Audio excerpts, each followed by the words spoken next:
Welcome to Streams of Income, hosted by best-selling author and entrepreneur Dr. David Powers, where we discuss streams of income, passive income, residual income, and even why there are dinosaurs and zombies in this intro.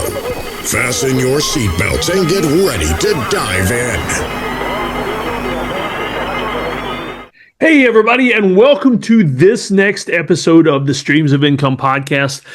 I'm going to talk about something today that is near and dear to my heart. It's going to be one of the segments in the Make Money Off Your Own Land hobby farm, start a farm in your backyard. I'm not even sure what it's going to be titled yet, but this is going to be one of the segments in this. So if this interests you, if this is something you've thought about, whether it's homesteading, growing things in your own backyard and trying to sell them, maybe buying a big old piece of land and trying to figure out how to make money off of it, I want you to tune into this series because I'm going to cover a bunch of different aspects. And the thing is, I brought up this question in my Facebook. I just mentioned flat out to some of the people that follow me, and I said, hey, I'm proposing a series on making money on your own land. What do y'all think about this? And I got tons of people that were interested. I've got a good friend that is in the succulents market. She has an amazing business doing all kinds of different things with succulents. I've got some friends doing microgreens. I've got friends in Canada that were wondering about this and maybe even about some of the laws in Canada.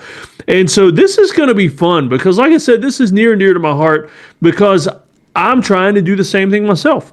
I own 5 acres where I'm at, and it's actually good variety here too. I mean, if you notice me looking away from the camera, my office is in a walkout basement, and I'm actually looking out the windows. I can see part of our raised garden beds. I can see some of the walnut trees.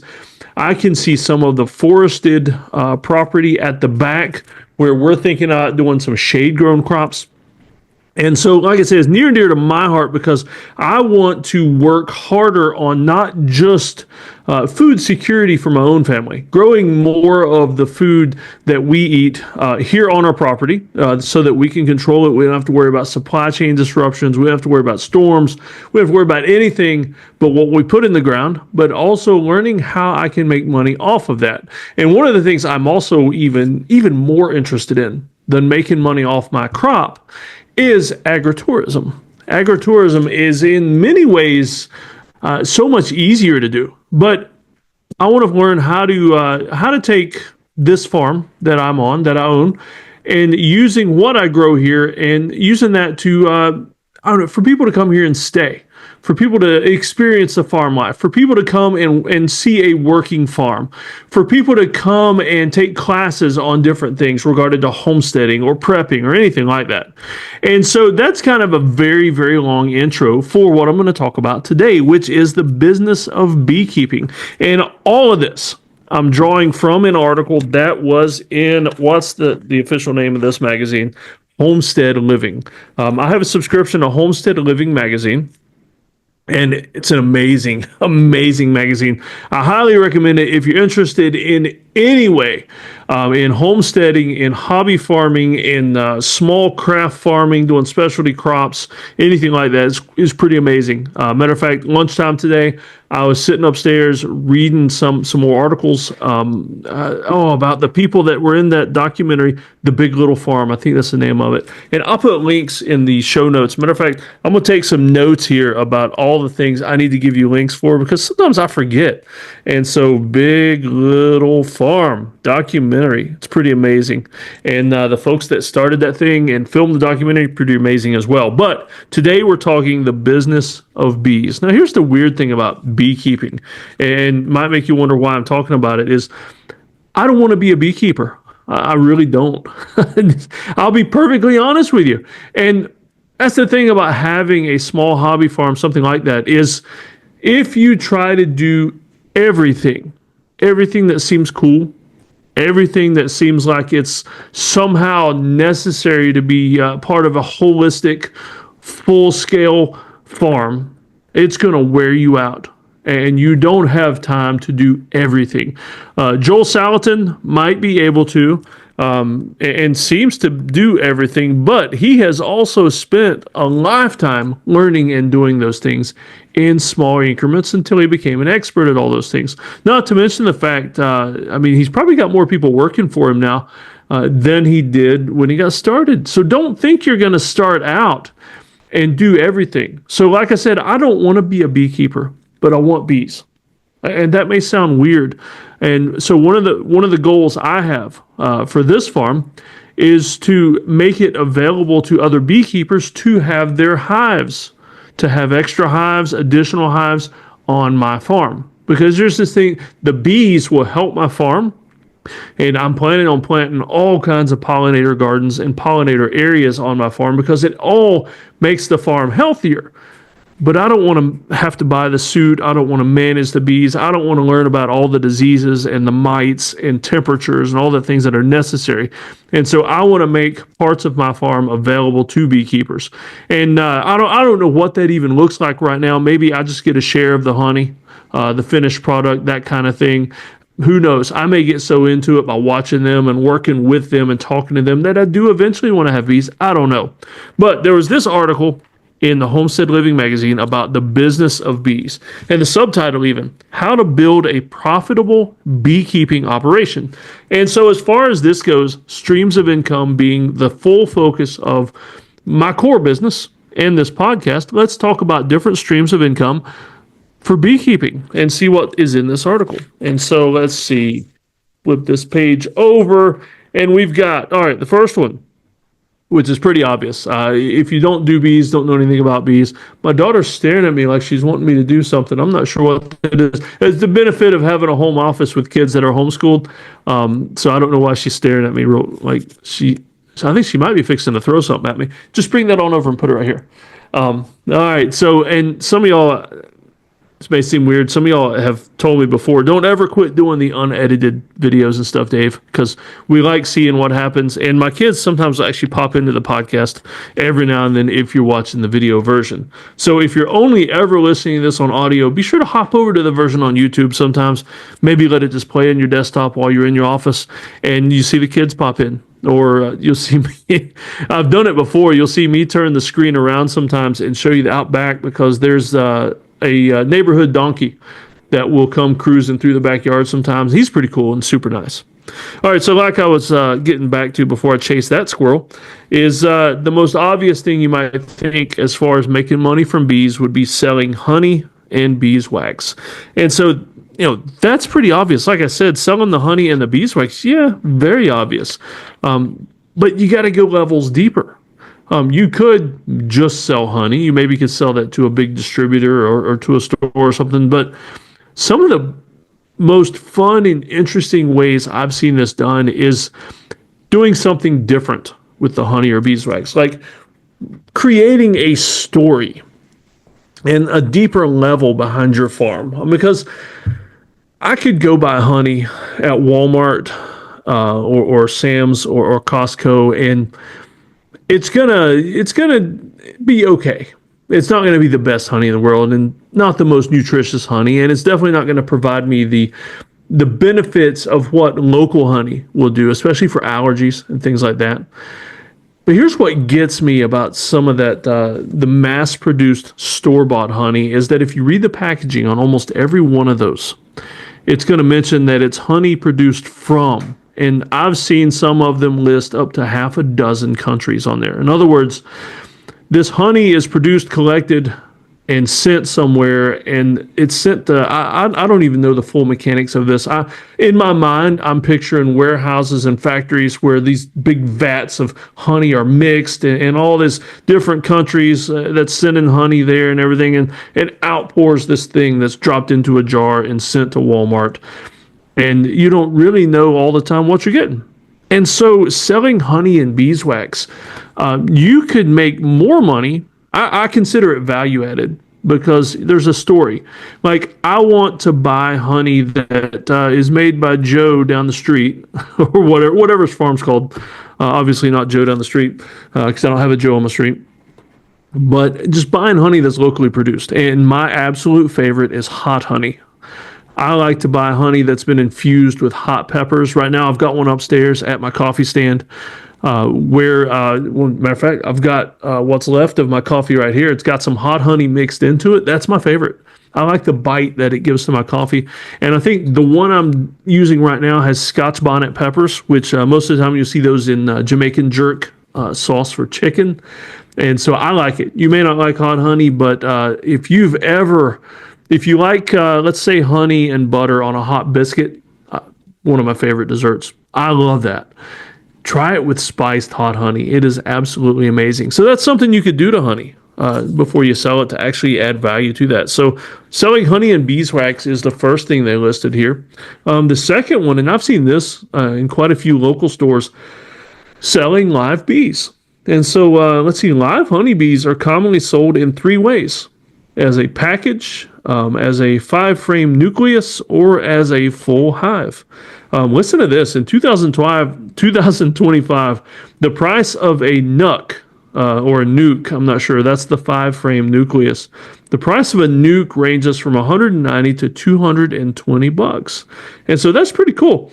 We hear a single queen honeybee can sell for $35. And that would change where you're at. Also, if you value add things and make it even better that they're buying from you and not somebody else, that just means the price goes higher. Like you establish the, I don't know, what's the term for when you sell art and just knowing where it came? Oh, it just slipped my mind right now. It's not progeny, but, the term, the provenance. The provenance.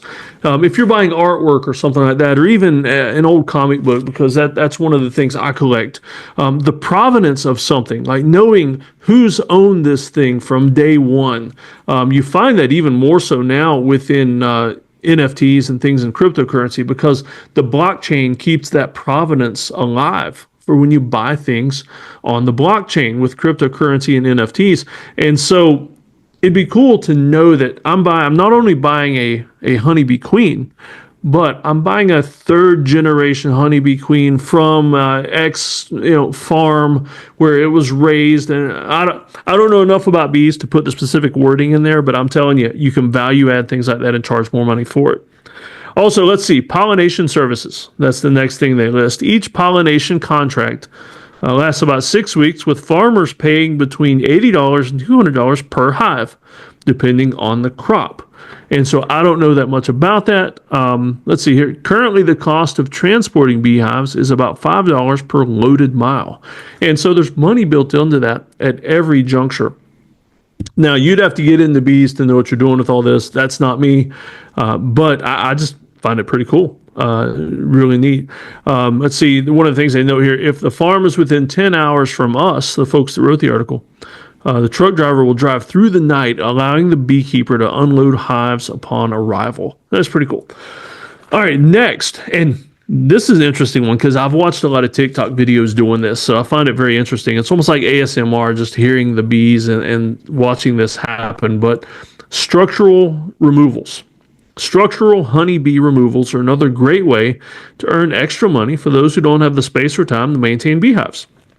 Now, the TikTok videos I've seen most about this are removals of not just honeybees, but also problem bees like yellow jacket nests, hornets, things like that.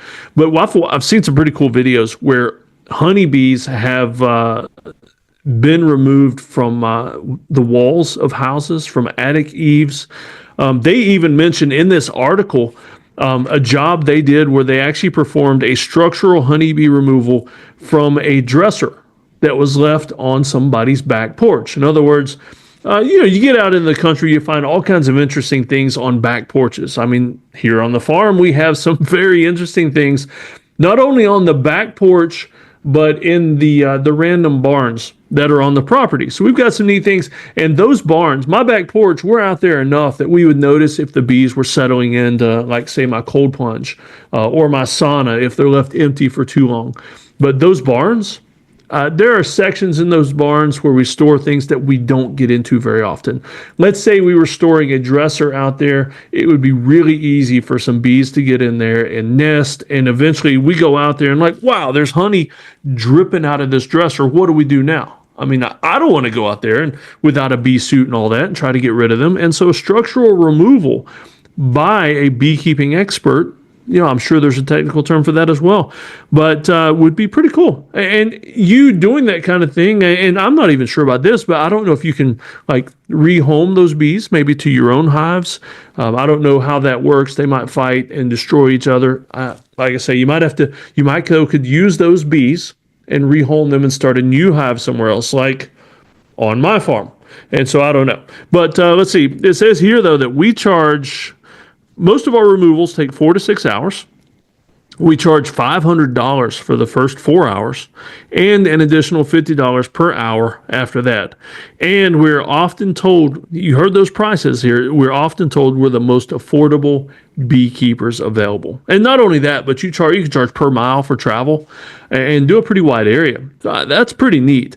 And like I said, though, I watch videos with the kids on TikTok, people doing structural removals of yellow jackets and problem bees like hornets, things like that, and doing it with a vacuum and all kinds of neat stuff. It's a lot of work, but it's helpful, especially if you don't, if you're running an organic farm or you want to, and you don't want to use chemicals, things like that, pesticides. You don't want to just kill everything outright. You'd rather rehome it. Then it's going to cost you. Or if you're in the business, it's going to pay you. All right, next thing, classes and education. Obviously, an income stream for anything you do. If you're the expert, which means really, let's be honest, because I teach this to people, how to expert yourself. If you're the expert, which means really you only have to know a couple things more than the other person or have some experience that somebody doesn't, you can teach it. And so classes and education, it says here, our courses range in price from $95 to $200. And so you could do in-person courses, which obviously are going to cost more, but more people there, so you make pretty good money because you're teaching more than one person. And you can do in-person courses. You can do courses on your farm near the the beehives. You could do online where it's a lot of video driven, things like that. You could do certification. You could create your own certifications that people need to get. There's so many ways. I mean, I love course creation as a stream of income. If there is anything that you know something more about than one other person, it is an amazing stream of income. And not to mention the fact, I like training in person, but I don't make as much money doing that. What I can also do in addition to training in person, and you, is to create an online course. Once you've created it, aside from marketing and simple maintenance, it is mostly passive. In other words, create a course that people can sign up for at any time, or you do periodic launches and redo the course if it's seasonal. And it's mostly passive because all the hard work, the class creation, the videos, the things like that, the workbooks, it's already done. It's already done. And there are a million ways you can upsell from the course. Something as simple as a book, a textbook for the course, or certification materials. Let's say you actually create a course and you make it a certification, which isn't that hard. People complicate that so much. It's not like it's a thing where you have to jump through a lot of hoops. You can just call it a certification course and create logos. You can create patches and signs. I mean, here on my farm, I've got some certified wildlife habitat signs. Now, here's the thing. We certified our farm as a certified wildlife habitat. And most of that was free, downloading materials and all that. But guess what we had to pay for? The signs. That's right. And so these are things you can create to upcharge. Because if somebody is going to go through the trouble of paying for your course and getting certified to do a thing, obviously it's in their best interest to advertise that. And if they're doing agritourism, like I encourage, people come onto the farm to see things or maybe learn from them, that kind of thing. Having a sign, having that logo on the, wearing those shirts with the logos on it, things like that. It's a great upcharge for you, and it's great for them because it earns them more money. All right. And the last one, let's see. Let me actually look a little bit more on the class part of this article. Let's see. So they talk about advanced courses on raising queens. Let's see. They talk about, this is nice because I mentioned the value added stuff. They actually do a byproducts course, which teaches participants how to make products using beeswax. And so they actually teach them how to value add things and how to do even more with what they're already selling. They do private lessons. They offer field trips for school groups. Oh, and retirement communities. That's pretty neat. Let's see. And what else do we have? The last one, investing in your operation. And so they say here, while beekeeping can be profitable, it does come with significant upfront costs. And so, they're just saying there how you can invest in your operation, make it more profitable, do more with it. And so at the end of the article, they've actually got a sidebar and ways to earn an income from beekeeping. So let me go over this one last time, just as a summary for you. And I want to tell you again, be sure to, beekeeping might not be your thing. I hope you've listened all the way through this because you can apply any of this to different businesses. So be sure to tune in for other courses on how to make courses, other podcasts, other lessons on how to make money from your land, how to make money from your small farm. Some of this is actually going to cover how to get a farm number with the USDA. In other words, to make your farm official, even if you're in an apartment. You don't even have to have a lawn to have a farm. And that may sound completely crazy, and you might be saying that there's no way that could happen, Dave. You can. It can. I know people who have microgreen businesses that are run out of apartments. I had a friend at the beach where I used to live, and he actually had a microgreen store. And his entire farm was housed out of the back room of the store where he sold microgreens and mushrooms and things like that. Now, I'm not talking about the crazy mushrooms that'll make you see crazy things, but just like lion's mane and things like that. His entire farm was housed out of a store in a strip mall, right beside a karate studio. It was pretty cool. And so I'm going to read you the sidebar here, but yeah, tune in for more of these, and be sure to let me know in the comments if you like these, because I don't want to do a series too long that nobody's really interested in listening to. So be sure to let me know that you like this, you want to know more, and if you have an idea that you want me to cover with any topic, but specifically this one, be sure to message me and let me know, and I'll look into it. Maybe it's something I want to experiment with. Maybe it's something I am experimenting with, I just haven't talked about yet. So ways to earn an income from beekeeping. Sell honey, beeswax products, propolis, pollen, and royal jelly, selling live bees, honeybee equipment. There's actually a guy down the road from me that me and my wife were talking to one day. He keeps his own hives, and he has a little store where he sells honey. But we started talking to him because my wife has always been interested in beekeeping, and he took us into the back room. And guess what he had in the back room of his little store? The makings of all these hives that he sells. It was pretty cool. All these wood products, and it just looked really neat. And so that's something you could do. Pollination services, swarm and structural removals, teaching classes, and my favorite, agritourism. All right, so this is Dave signing out from the Streams of Income podcast. Be sure to tune in next time. And also be sure to let me know if you have any ideas of things that you would like to hear more about, you'd like me to cover. And we will see you on the next podcast. Y'all take care. Hey, everybody. Before we close out, first of all, I hope you enjoyed that podcast, whether it was an interview with an amazing entrepreneur or a business lesson for me. I sincerely hope that you gain something from it that you can use in your life moving forward. Before I leave, though, I need to mention that this podcast is sponsored by Lowe's Home Improvement Stores. I have become a Lowe's creator. It's a pretty cool thing because on this farm, I'm looking out the window right now and seeing all the things that I want to do around here.